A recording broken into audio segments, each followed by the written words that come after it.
한동훈이 대선에 나올 모양입니다. 책도 내고 막 여기저기 다니면서 이야기를 하고 있는데 한동훈이 법무부 장관 되고 의원님을 이제 친천으로 보낸 거 아니겠습니까? 진천에 보니까 선수촌도 있더군요.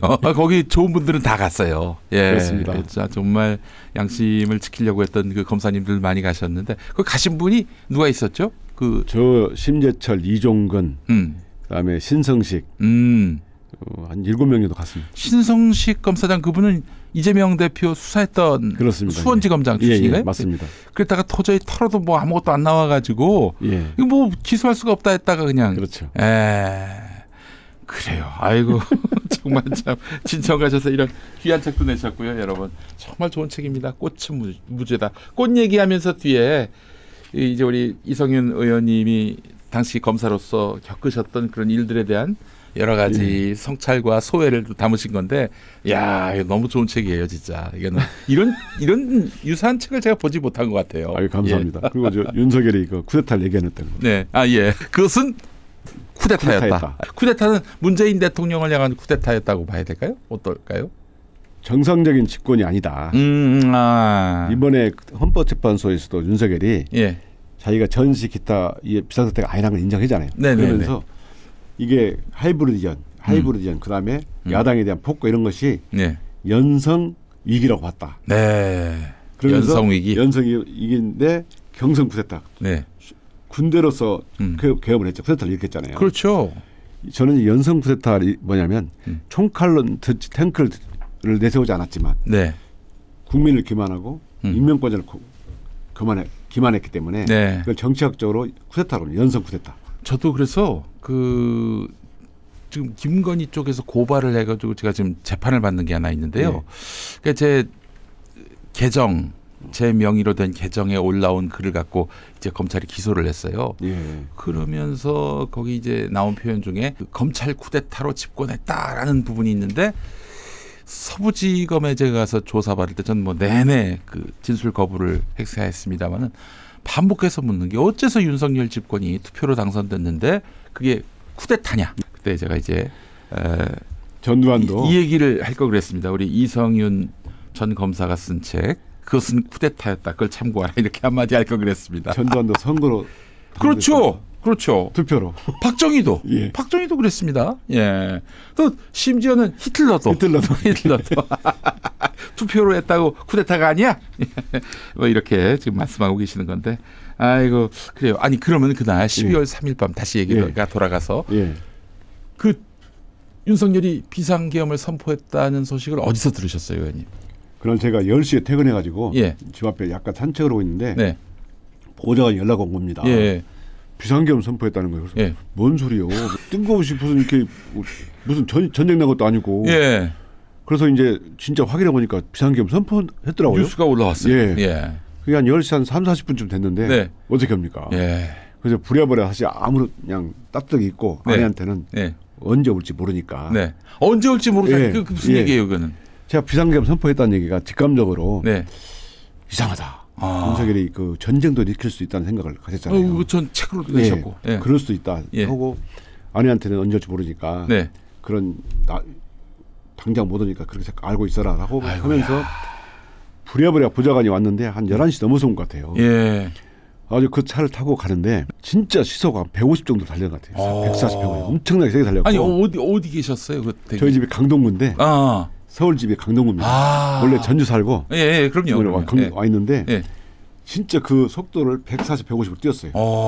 가지고 국회 도착하니까 국회 정문 앞에 사람들이 쫙 모여 있고 어떻게 차를 댈 수가 없어요. 그래서 저 혼자 걸어서 정문 앞에 가니까 이미 경찰들이 막 못 들어가요. 경찰이 막았어요 그때. 국회의원 신분증 보여주면 들어가야 된다. 라고 했더니 안 된다는 거예요.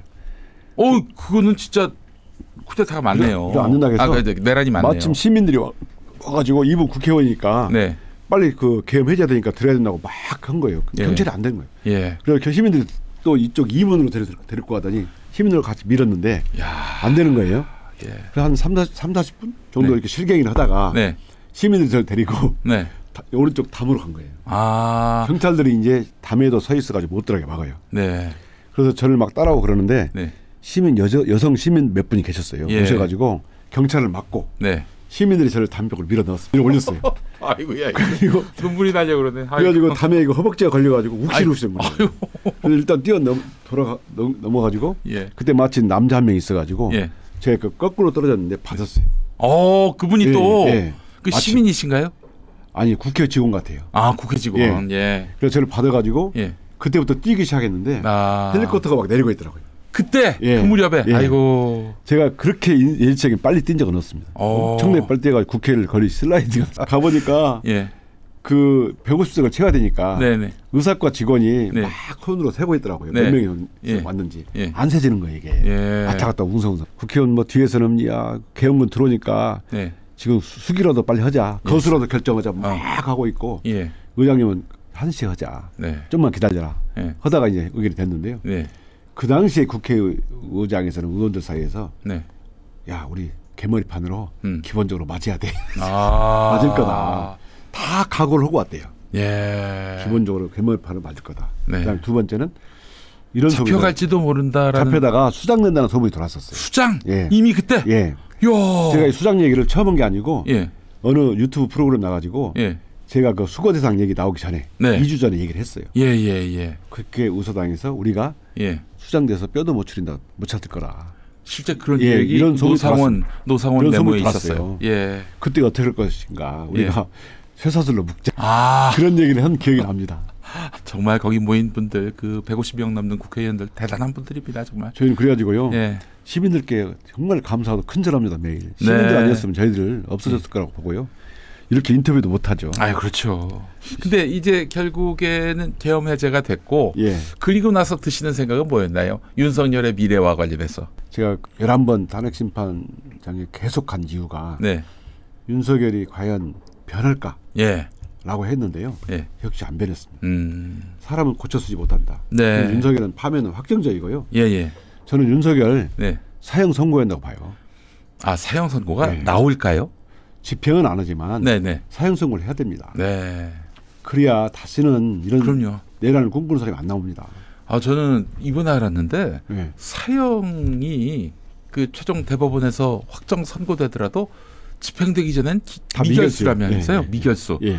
야, 죽어야 기결수가 되는데 정말 그런 짓을 하고도 남는 게 그런 어떤 선고가 내려져도 뭐 정말 모자람이 없는 게 아직도 공포심에 시달리는 그렇습니다. 국민들이 많으세요. 아직은 그래도 그 탄핵당한 상황이지만은 현직 대통령 아닙니까? 예. 그 때문에 천전긍긍하는 분들이 너무나 많고요.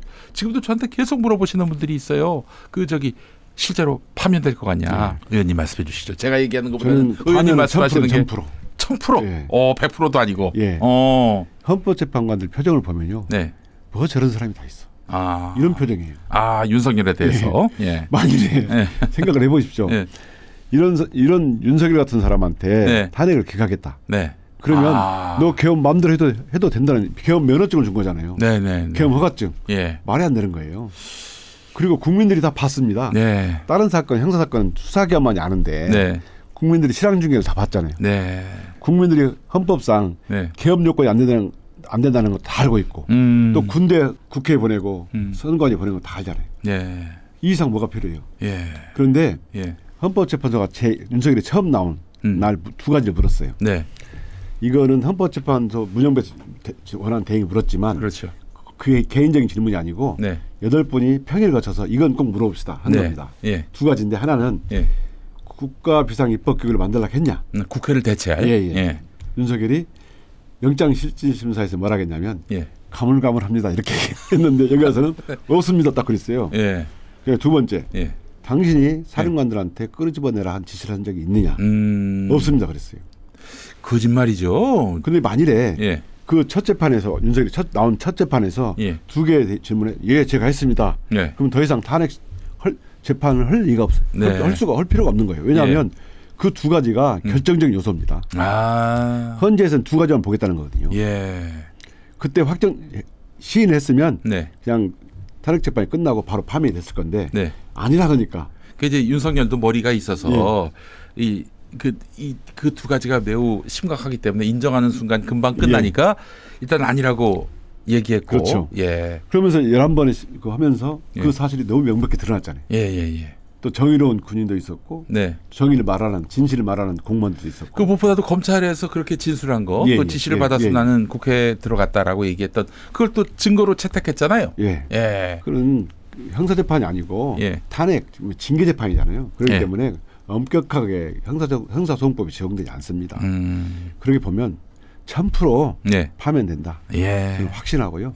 형사재판에서도 사형 무기 둘 중에 하나인데 저는 사형 받을 거라고 봅니다. 지금 그래도 윤석열이 한때는 검찰을 거의 그 사유물처럼 여겼는데 지금 검찰은 윤석열에 대한 어떤 수사나 그 공소유지 수사 넘어갔고 이제 공소유지의 그 뭐 진정성이 있다고 봐야 될까요?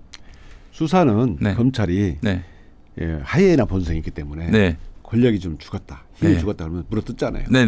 윤석열도 물어뜯어가지고 김건희 때 했던 그 검찰이 자기들이 오명을 받았다고 썼다고 생각하지 않습니까? 그걸 조직 해체의 기회로 생각했던 것 같아요. 그걸 해서. 근데 윤석열 사건은 경찰, 검찰, 공수처 세 군데에서 수사를 하려고 했어요. 왜 그러냐면 다른 사건은 수사해봐야 아는데 이거는 전두환 12.12 사건 판례와 그다음에 영상이 다 떠 있잖아요. 이 두 가지만 가지면 내란이 된다고 다 확신을 가진 거예요.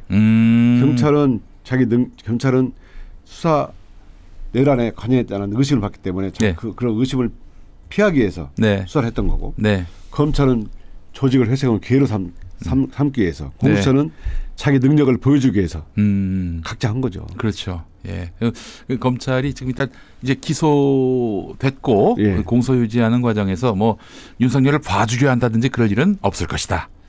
봐줄 수가 없습니다. 봐줄 수가 없다. 증거가 너무 명백하고요.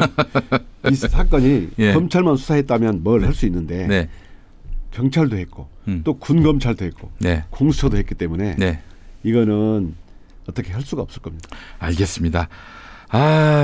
명쾌하게 말씀하셨습니다, 여러분. 이성윤 의원님이 요거는 뭐 당연히 파면이고 사형 선고도 충분히 내다볼 수 있다 이렇게 말씀해 주셨으니까 믿으면 됩니다. 자, 이제 민주당이 집권하게 된다면 현재로서 가능성이 높은데요. 다음 정부에서 제2의 윤석열을 막기 위해서 무엇을 해야 한다라고 말씀하실 수 있을지. 저는 민주당 집권 여부를 떠나서요. 윤석열 같은 내란을 꿈꾸는 자가 다시는 안 나오려면 그럼요. 역사에 등장하면 안 돼요. 사형 선고해야 됩니다. 사형 선고. 전두환을 사면해줬기 때문에 그 많은 사람을 죽인 전두환에 대해서 사면해줬기 때문에 똑같은 윤석열이 내란을 꿈꾼 겁니다. 잘 아시겠지만 독일에서 히틀러 나치에 부역한 사람을 지금도 처벌하고 꿈꾸는 사람이 없잖아요. 다시금 우리 역사에서 정말 이런 내란을 꿈꾸는 사람이 다시는 나오지 않게 하려면 엄정한 처벌이 필요하다. 저는 이 재판에서요 사형 선고해야 한다고 저는 보고요. 그다음에 사면을 못하도록. 사면 못하도록. 그게 사면 못할 방법은 있을까요? 제가 사면법 개정을 넣었습니다. 그래서 이런 내란죄로 유죄 확정을 받은 사람은 사면을 못하게, 사면 복구를 못하게 제가 법안을 제출했고. 합리적이네요. 아니 사실 대통령 현직 신분에 소추가 안 되는 소추가 되는 두 가지가 이제 내란하고 외환 아닙니까? 그런데 그렇게 대접이 다른데 사면이 된다면 말이 안 되는 거죠, 사실은. 전두환을 사면하는 바람에 이런 맞습니다. 또 일이 생겼다고 봐요. 그다음에 그 박근혜 때 조현천 그거 내란으로 기소를 못했습니다. 실질적인 위험성이 없다 해가지고. 그렇기 때문에 사실은 윤석열 같은 내란을 꿈꾸는 자가 나오지 않게 하려면 정말 확실하게 처벌하고 사면도 해줘서는 안 된다. 내일의 내란에게 용기를 주는 일을 해서는 안 된다. 이 말씀. 맞습니다. 알겠습니다. 자, 의원님 한 가지 약속을 받았으면 좋겠는데 지금이야 워낙 눈꽃도 새 없이 바쁘시겠지만은 이제 대통령 선거 지나고 그렇게 해서 새봄이 오고 민주주의의 새봄도 오고 대한민국의 계절적 새봄도 오면은 그때 저하고 꽃 방송 하나 좀 하시면 어떨까요? 좋습니다. 그래서 꽃이 있는 곳에 가서 꽃 소개도 해주시고 또 그동안 또 벌어졌던 일들에 대해서도 말씀해 주시는 함께 야외로 반드시 하겠습니다. 알겠습니다. 오늘 길마가지 같은 꽃을 생각하면서 제가 그런 생각을 하자면요. 이 평범한 속에 비범함이 숨어 있다. 엄청났어요. 그래서 목사님 뵐 때마다 저분은 누가 평가해도 비범함이 있는 분이다. 특히 그 바위틈에서 나무가 3m까지 자라요. 이 꽃이요. 봄에 보통 이른 봄에 핍니다. 2, 3월 달에 피거든요. 이 꽃이 갖는 의미는 엄청납니다. 네. 목사님 보고 이 말씀을 꼭 해드리고 싶었어요. 아유 감사합니다 의원님. 그래서 사실 의원님을 뵈면서 윤석열이 이렇게 심판받고 이제 탄핵당할 상황에 놓이니까 와 이게 정의가 부활한다는 생각을 네. 하게 됐고요. 그동안 겪으셨던 너무 많은 그런 고초들을 생각해 보면은 이 시간이 아주 남다릅니다. 그래서 의원님을 꼭 모시고 싶었어요. 아유, 부족한 저지만 이렇게 불러주셔서 감사합니다. 예, 의원님 예. 꼭 이 꽃방송, 예, 꽃방송 제가 예. 찜했습니다. 예. 알겠습니다. 우리 이성윤 의원님, 자 윤석열 탄핵 그리고 대선 국면까지 열심히 달리시고 여러분 새봄에 다시 인사 나누기로 약속하셨으니까 그 방송도 기대해 주시기 바라겠습니다. 의원님 이제 보내드리겠습니다. 너무 감사합니다. 벌써 1시간이 됐습니다. 1시간 됐습니다. 벌써. 좀 더 있으면 좋은데. 글쎄 말입니다. 근데 보좌관님이 예. 11시에 나가셔야 된다고 막 예. 거듭 말씀하셔서 오늘 이렇게 보내드리겠습니다. 아유 감사합니다. 네. 제가 오후에 예. 의정 보고회가 있으니까 예. 빨리 가셔야 되겠구나. 알겠습니다. 가면 더 많이 하는 걸로. 알겠습니다. 의원님. 아유 감사합니다. 네 고맙습니다. 자 이성윤 의원님과 함께했습니다.